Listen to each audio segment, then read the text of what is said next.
welcome to Sounds of the Bazaar live from Berlin, live from the European Conference on Educational Research.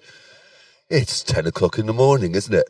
I was just talking to our producer, Dirk Stiglitz, and we were just thinking this is only the second time ever that Sounds of the Bazaar has been broadcast so early in the morning. Nevertheless, it's warming up here at the European Conference on Educational Research. For those of you who didn't listen to yesterday's programme, we're in the Freie Universität Berlin. That's way out in the west of Berlin. It's a huge campus building. I guess there's something like 2,300 delegates at the conference, we're told. And it sprawls across. You can walk 10 minutes, 15 minutes down these corridors here. And we're bringing you on Sounds of the Bazaar, we're bringing you the best of the conference. We've got an absolute fabulous programme lined up for you today. Lots and lots of guests. Well, it's 10 o'clock in the morning, so the guests haven't quite got here yet. But nevertheless, we're confident they're going to be arriving soon. In the meantime, I'm passing over to Dirk, who's going to be playing us a little music, and we'll be back talking to some of the conference delegates. You're listening to Sounds of the Bazaar.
And welcome back. Nice bit of music, mellow music to wake you up in the morning on Sounds of the Bazaar, live internet radio, live from Berlin, live from the European Conference on Educational Research.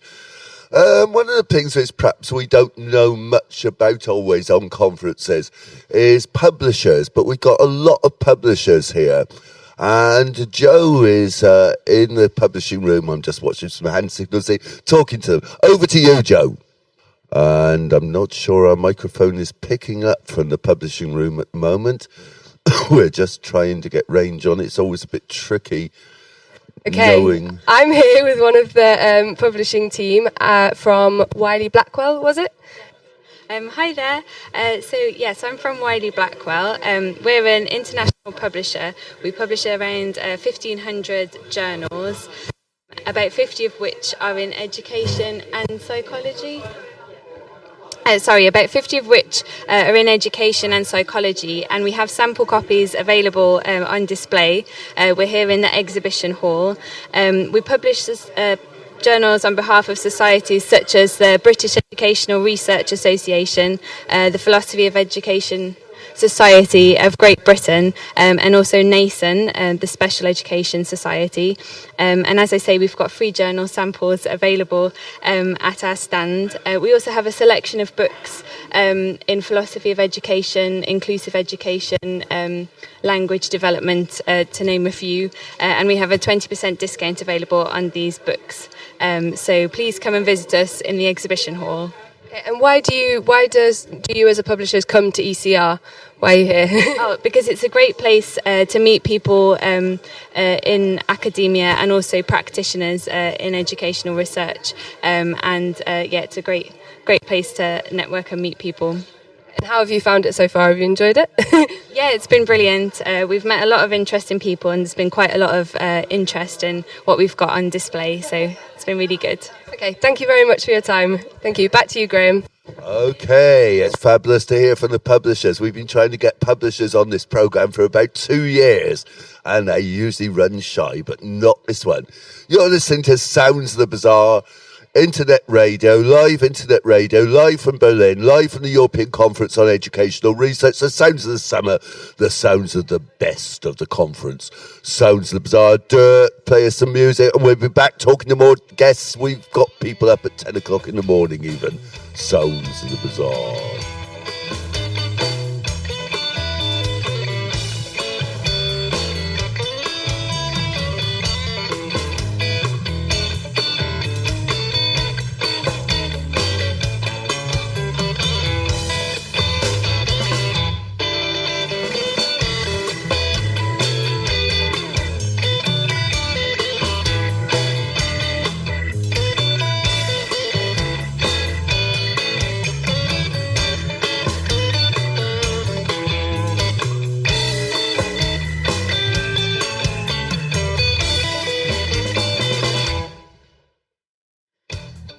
Hello from Berlin. I'm Judith and I'm now talking to Lorraine Kershaw.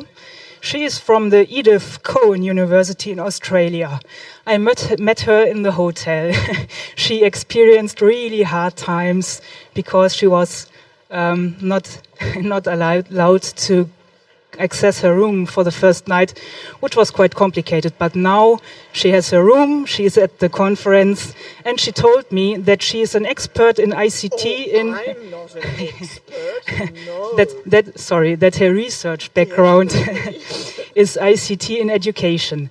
And we will now be talking about expertness in ICT education, in the integration of the curriculum. I don't know that we'll be talking about it too much because my study is a PhD and it's only in early stages. I've only just completed the data collection, and that was in a well-to-do primary school, an independent girls' school. And it's a case study, and it involved videoing lessons in the classroom and a series of interviews with those teachers. What is your theoretical background? I guess you need to construct relations to the theory as well. Do you already have an idea about this? Yes, there's been there's a lot of research about what good practice is, what various stages and phases and levels of journeys that teachers make in the way that they finally arrive perhaps at good practice or expertness. And it's that that's what I've based my conceptual framework on. So I'm looking at the pedagogical practices, their teacher characteristics, and their teacher experiences, which have led them to be, well, we think or we hope, very good at practice. The last question. You're talking about expertness. Yes. What exactly do you mean by this? And are you also referring to the everyday life of learners and students? No, I'm not referring to everyday life and students, and I don't know what expertness looks like exactly. And that is the research challenge. Okay? Okay, thank you very much. And I'm handing over to Graham. Sounds of the Bazaar, the sounds of the conference, live from Berlin. Live from Berlin, ECR, European Conference on Educational Research. Let's have some music, and we got more guests lining up now who said that no one will be at this conference at 10 in the morning.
And welcome back to Sounds of the Bazaar. I'm not quite sure what's going on here. These radio programs could be a little chaotic sometimes. It's Judith. Judith's going to be talking to someone.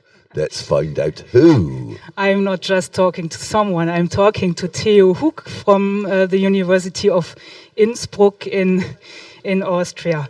Theo, I attended your presentation on Tuesday, and you talked about literacies and transversal competencies. I know what literacies are, and I know what competencies are. But what is transversal, and what is the relation between literacies and competencies? Oh, well, that's a tough question. I'm not sure if it's possible to answer that very, very briefly. So I think that's mainly related to the backgrounds, On the one hand, we have these enhancements of literacy concepts being applied to all sorts of areas and very different understandings in terms of the phenomena being dealt with. On the other hand, there are disciplinary backgrounds of these concepts, and those have an influence of how these fields are conceptualized. So regarding the transversal, that's a notion being promoted by Wolfgang Welsch, for example, and he was sticking to special kinds of reasoning in view of postmodern developments of plurality and how to deal with these very, very different backgrounds. So I do not agree in every respect with the concept of Wolfgang Welsch. In some respects, yes, but I think this transversal approach is very, very helpful, and you can have an explication of it in terms of metaphorical competence, for example, of framing competencies, for example, or in terms of a polylogical approach, as Franz Martin Wimmer in Vienna developed it. So you have these conceptualizations helping you to develop precise and concrete approaches in the world of transversal approach. This is a very complex background, a very complex theoretical background. If you should tell practitioners and teachers how to deal with these questions in practice, what would you very shortly recommend? Well, first of all, one of the first points is be very, very precise of the points of departures. Where do you start from? From which conceptualizations, themes, which are important for you and for the partners you are educating or learning together with. So just be very, very precise about and make use of these different cultural backgrounds, of these different conceptual backgrounds, of these different life worlds and lifestyles related to that, and being aware of those and appreciate them as starting points, as different starting points. Thank you very, very much, Theo, and I'm looking forward to read future texts from you. Thank you. Thank you, Judith. Thank you. Okay, Sounds of the Bazaar, live internet radio, the sounds of the summer. Well, the autumn anyway, and live from beautiful Berlin. Okay, one of the pleasures of being in Berlin, one of the pleasures of the European Conference on Educational Research is seeing many old friends who, good morning, who walk past you as you're going. And I've got friends from all around Europe you don't see for ages and you bump into. And we're very happy to have some researchers here who've told me that they were doing a session yesterday on immigrant women. Do you want to introduce yourself?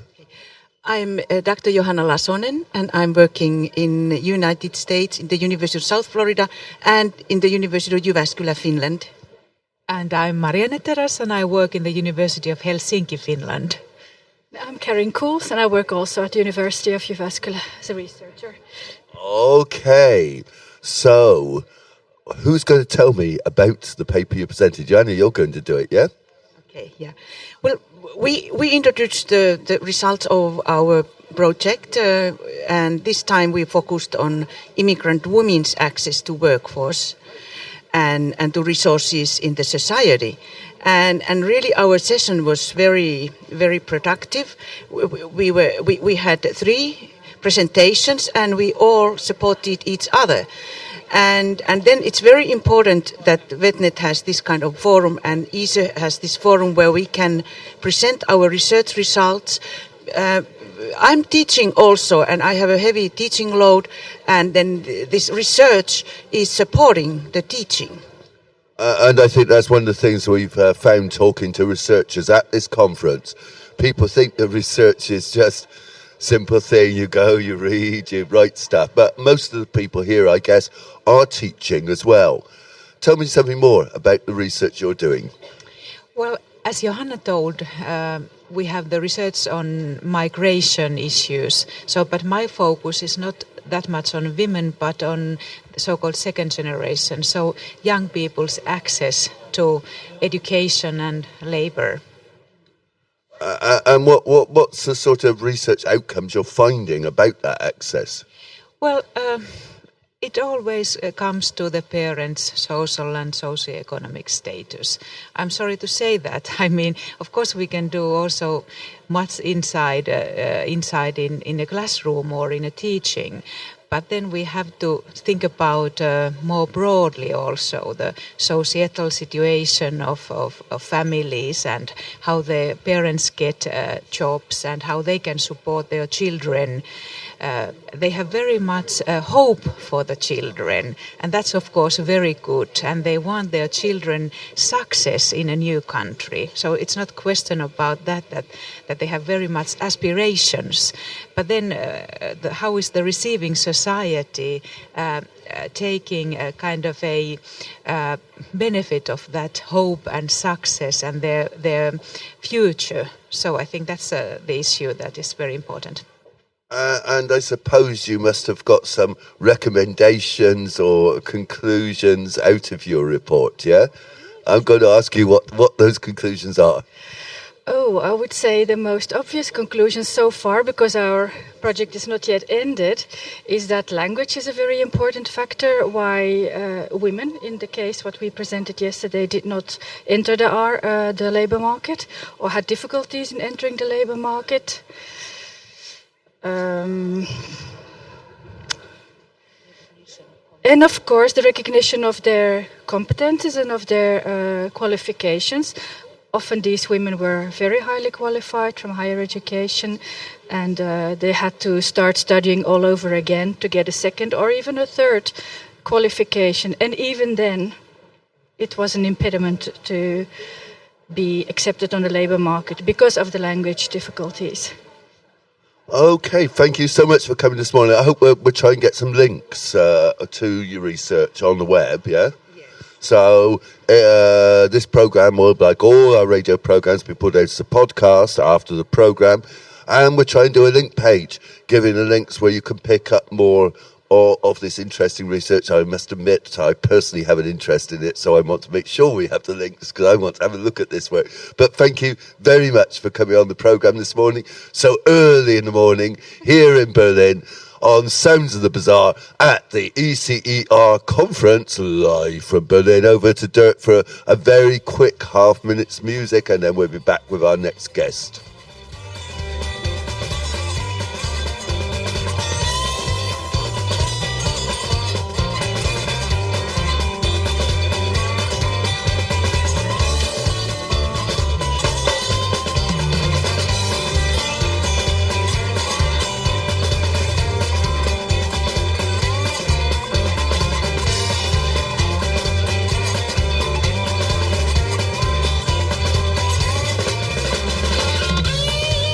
And I said it was only going to be half a minute because it's very busy here.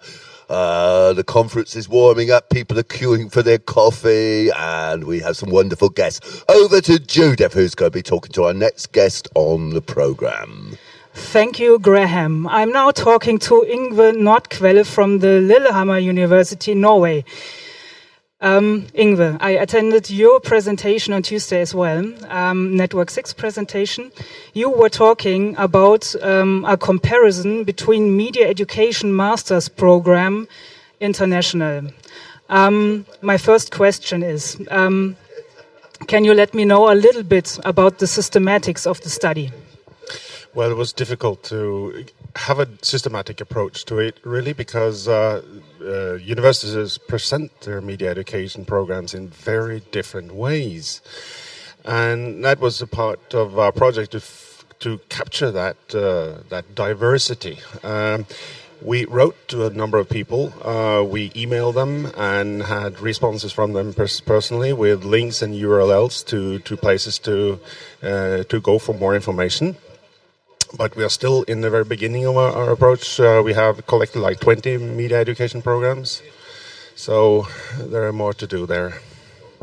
What do you expect? How many would you be able to collect? Is it only about 20, 30, 40 programs, or are we talking about some hundreds? Well, we are going more broader than we had expected at the beginning, and so we capture quite a few programs with ICT and learning, and we think that is slightly different from media education, but not always, and not in all our programs. So we are going very wide now, but to find true media education programs in Europe, I think we're going to be, if you're strict, narrow down to 10. Can you let me know a little bit about the reason why you did the study and a little bit about the results you have so far? Well, my personal reason is that I designed a media education program for a master's level that was let down. It was turned down by our national accreditation agency, and I asked why. Obviously, I disagreed totally, so I questioned what is actually a master's program in media education. And in our findings, I did do this study with Leo Pekala from University of Lapland.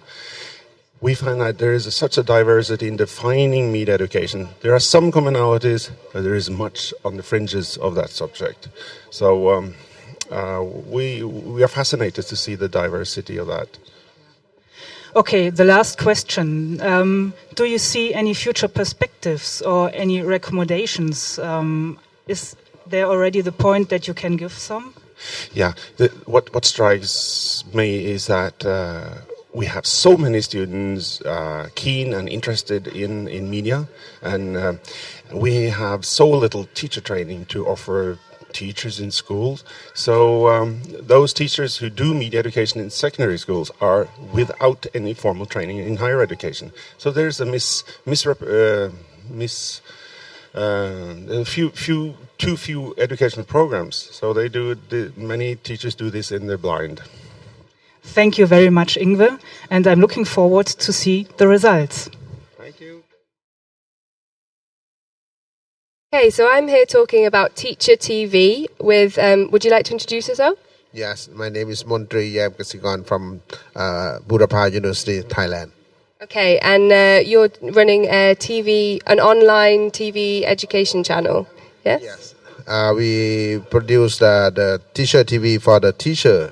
We share the good practice about the basic education in Thailand and from another country to share with the teacher how to improve their teaching. The teacher TV is we try to sharing the good practice from over the world to inspire the teacher to development of instructional quality management and supervision that will certainly lead to the quality of the learner. Okay, so is it mostly in Thai or in English as well? We have both. We have both in Thai and in English. Okay, and how long have you been running for? We just started this program 1.5 years ago. Okay. And how do you feel it's gone so far? We still continue this project for 3 years for the first phase. After that, we have to evaluate. We have to continue or disseminate. I will evaluate again. And what sort of specific programs have you broadcast so far? Have you got any examples at all? Yes, you can visit our website in thaiteacher.tv. You can download, you can see the sample of the program. We broadcast from 24-hour satellite cover mostly in Southeast Asian country. Okay, brilliant. Yes, back. 1 minute, okay. And so what kind of teachers do you aim to reach? Is it primary school education? Is it secondary school education? Yes, we start from the kindergarten, primary and secondary and high school. We have the member around nearly 10,000, nearly 10,000 member now in Thailand. Yes, our content is cover primary and secondary school. Okay. Yes.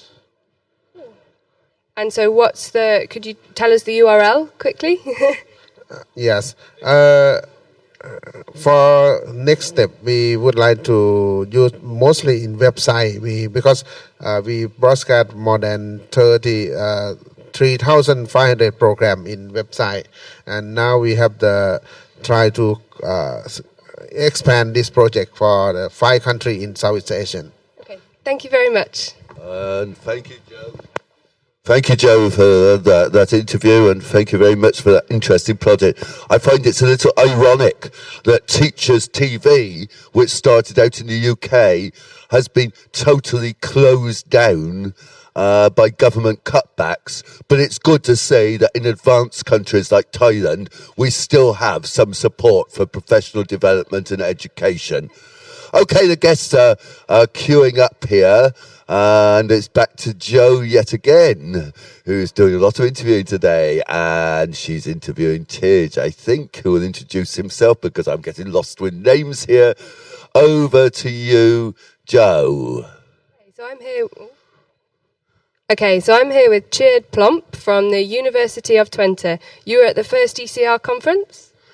Yes, indeed. It was in 1992. That I was chairing the program committee of the Netherlands, the Dutch Education Research Association, and we were celebrating our 10th conference. And because it was a special number of conferences, we want to make it special. And we decided it would be nice to go international because there was no international conference on educational research in Europe. So as a local committee, we proposed it to the national organization in the Netherlands, and they agreed. So when we decided to go international, I applied to Brussels, to the European Union, for support. And they said, we are willing to help you to organize that first European conference, but you have to do something for us. And they wanted an overview of national organizations of educational researchers. They didn't have a file for that. And they said, if you provide us with a file with those organizations, then you will be subsidized. At that time, I was the chairperson of IEA. That is you know the IEA? That is the International Association for Evaluation of Educational Achievement, conducting large-scale surveys in mathematics and science, in languages, in computers and education, civics education. And being a chair of that organization gave me a network of contacts in all the European countries. So I said, I'll take your challenge. And with my Dutch colleagues, all of them have international contacts, but my network of IA members in all the countries, we composed a list of national organizations. And I used that opportunity to invite the people to my university for the first international conference, saying, well, come to Twente the day before the conference and let us discuss the desirability of creating a European Association of Educational Research. So we had a very large group on that first day. I remember it, June 22, 1992, and we discussed the desirability of a European association. Very interestingly, everybody liked the idea. Many of the Europeans have contacts, for example, in the United States, where you have the American Education Research Association with an annual conference. And it was that idea that they want to have in Europe. So when we agreed on that, the next question was, how are we going to start this? And you should know that by then already, a number of years, you had the European Association for Research in Learning and Instruction. They were represented there because there was an association, but they were focusing just on learning and instruction. So I asked them, are you willing to be the core, the starting point for an European Organization for Education Research, broad? And they said yes. So my next question was, are you willing to change your name into European Association for Education Research? And they said no, because we are a learning and instruction group. So the conclusion was, we have to start ourselves. And our meeting ended with the agreement, we will have a working group, and that working group will start on creating something which will organize annual conferences on educational research. I was not involved in that because I was chair of that organization, and that took half of my time, and the university expected me to be professor, so I couldn't do the work myself. But from that meeting in June 1992 evolved an international working group chaired by James Calderhead from the United Kingdom. And they had a number of meetings resulting in the next conference, which for many years was called the first conference, but it's not true, in Bath in the United Kingdom. And from there on, I think that was 94 or 95, and from there on we have the national conferences. But the cradle of these type of conferences was at my university, University of Twente. So it's for me, of course, a very satisfactory story. If you see that 2,000 plus people are here, and that we started that all on small scale in Twente about 20 years ago. Hey, wow. That's my story. Thank you very much. That's a wonderful story. I'm fascinated. I think we're trying do when we do the post-processing on this broadcast. We're trying to take that bit of the story out, and maybe we can put it onto the European Conference Educational Research's website as the history of ECR, which I think will be a wonderful thing to do.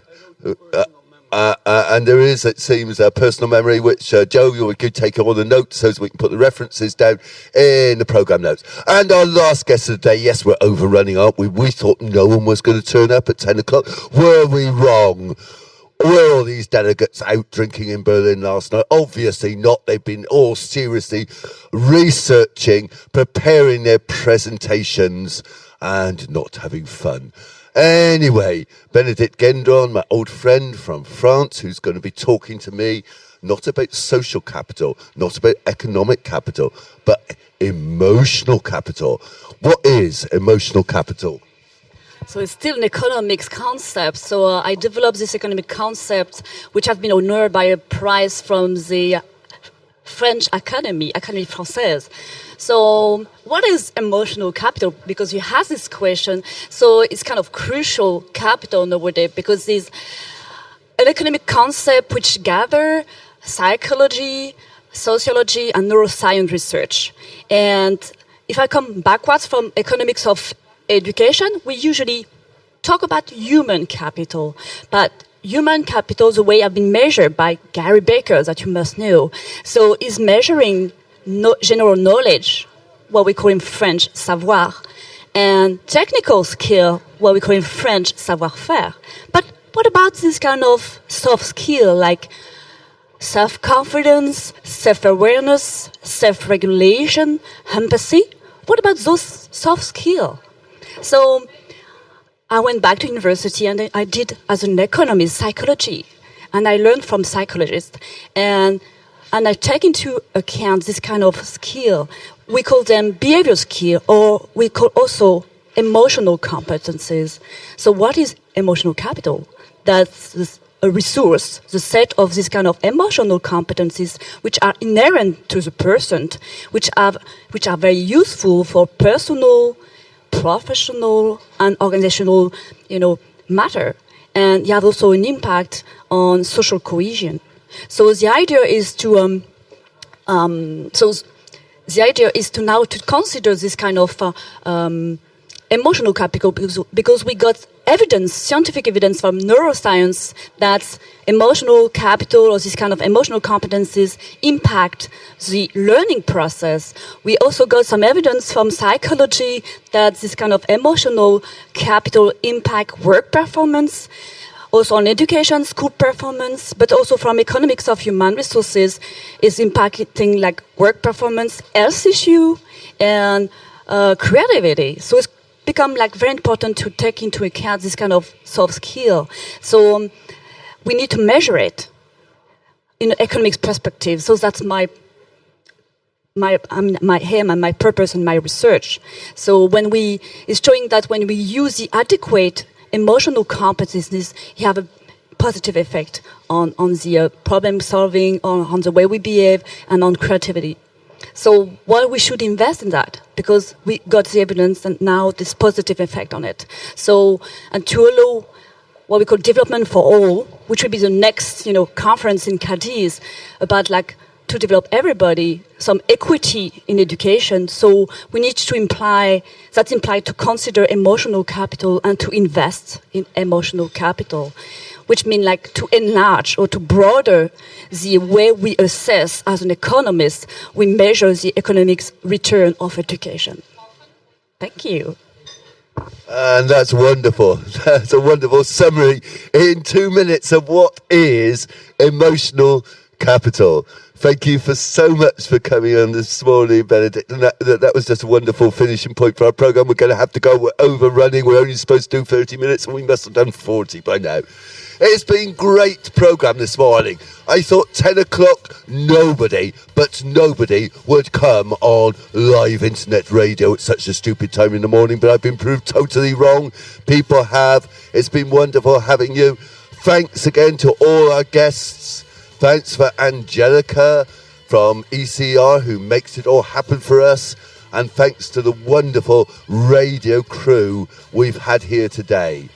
We'll be back tomorrow at 14:30. I think I'm just going to check that time. Yes, 14:30 in the afternoon, Central European time. That's 13:30 UK time. That's 15:30 if you happen to be in Greece and you're lucky enough to be there. But don't forget, tune in to Sounds of the Bizarre.